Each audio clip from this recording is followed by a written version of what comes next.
ওটা টাকার জন্য আপনার পুরো ক্যারিয়ার ধ্বংস করে দিলেন। এই বাটপার এর আগে একটা কাজ করেছিল। আমরা চলেন আমরা ওই একটা বক্তব্য শুনে আসি তার। শেখ হাসিনা যখন তাকে ডেকেছিল গণভবনে হওয়ার পরে, তখন কিন্তু সে কিছু কথা বলেছিল সেখানে। কথাগুলো আগে শুনি, তারপরে আমরা পরে আলোচনায় যাই। আমিও যেটা বলেছি যে আমি ছাত্রলীগের কর্মী ছিলাম না, শুধু ছোটখাটো একটা নেতাও ছিলাম, হলের পোস্টেড ছিলাম। আর আমি বিভিন্ন প্রোগ্রামে গিয়েছি, আমি দেখেছি নেত্রীকে ঢাকা মেডিকেল যখন বার্ন ইউনিটে বিএনপির আন্দোলনের সময় যখন আছে বিভিন্ন অকারেন্সগুলো ওঠে, তখন তিনি গিয়েছেন। আমরা রাস্তার পাশে দাঁড়িয়েছি, তাকে দেখেছি গাড়ির কালো গ্লাস থেকে স্পষ্ট দেখতে পাইনি, টিভিতে দেখেছি। আর আজকে দেখার পর আমি অনেকক্ষণ চেয়ে রয়েছি। আমি 2.5 বছর বয়সে আমার মা মারা যায়, আর আমার ছোট ভাইকে এখানে এসেছে, ওর বয়স ছিল তখন 1 বছর।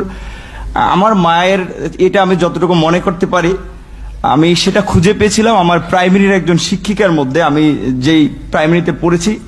আর আজকে আমি মাননীয় প্রধানমন্ত্রী এতদিন টিভিতে আমি ওভাবে দেখতে পারিনি, কিন্তু আজকে দেখে আসলে আমার মনে হয়েছে যে তার মধ্যে আমার মায়ের চেহারাটা আমি কিছুটা দেখতে দেখি, এরকম একটা জিনিস হচ্ছে।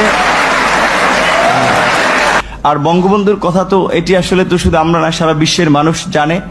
আর তার সুযোগ্য কন্যা যদিও শেখ রেহেনা আপা আমরা রয়েছে, কিন্তু এটি তো আমরা মানে সবার মধ্যে সব গুণ এককভাবে থাকে না, কিন্তু আপা আমরা মনে করি যে আসলে যেটা বঙ্গবন্ধুর মধ্যে অনেকে বলে যেটা ছিল, তার পুরোটা মনে হয় যে আমাদের নেত্রী পেয়েছেন। আমার আপার প্রতি অনুরোধ থাকবে যে আসলে অনেকে যেটা আমি আপা বলতে চাইনি, কারণ আমি আসলে মানে মায়ের ওই জায়গাটাকে তাকে দেখতে চেয়েছিলাম, কিন্তু সবাই ছাত্রলীগ, আমিও যেটি করেছি সবাই আপা আপা বলে, এই জন্য আমার মুখ থেকে ঘটনাটা বের হয়েছে যে আমার ছাত্রলীগের ভাই বন্ধুরাও কেন যেন আমাকে আসলে জামাত শিবির বানানোর জন্য তারা খুব একটি অপপ্রচার করেছিল তাদের ছাত্রলীগের এতগুলো এরকম একটা পোস্টে থাকা অবস্থায়। আর আপনারা দেখেছেন যে আমার পরিবারের, আমি আশা করি যে মাননীয় প্রধানমন্ত্রীর কাছে আমার পরিবারের সকলের মোটামুটি একটা তথ্য আছে, সেখানে দেখেছেন যে আমার পরিবার আসলে মানে পুরো পরিবারে ছিল আওয়ামী ব্যাকগ্রাউন্ডের। কিন্তু আসলে আমি অনেক কথাই বলতে চেয়েছিলাম, কিন্তু আবেগ ভালোবাসায় অনেক কিছুই ভুলে যাচ্ছি। জয় বাংলা, জয় বঙ্গবন্ধু।